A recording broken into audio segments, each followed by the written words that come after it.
पाणीपाग सूचना को नहीं रही बड़ अपडेट। वीडियो को संपूर्ण देखंतु जहाँफल आप संपूर्ण तथ्य पाइपारे एवं यही अपडेट पाइबा चाहूले वीडियो को लाइक सहित चैनल को सब्सक्राइब रखंतु जहाँफल आप लेटेस्ट न्यूज अपडेट सर्वे प्रथम पाइपारे। आसंतु संपूर्ण खबर उपरे नजर पकेबा।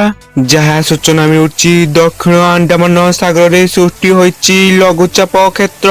परवर्ती समय पश्चिम उत्तर पश्चिम दिग को गति करने सह 24 तारीख रे आहुरी घनीभूत होई दक्षिण पूर्व बंगोपसागर रे अवतरे परिणत होबार संभावना नहीं पाणीपाग विभाग पक्षरु सूचना मिलिछि।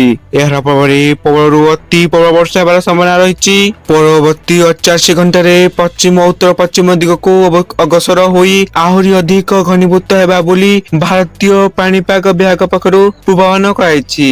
23 और 24 तारीख रे अंडमान निकोबर सामान्यरु मध्यम धरण वर्षा हेबो। 24 तारीख बेलकु वर्षार परिमाण बढ़ी पारे।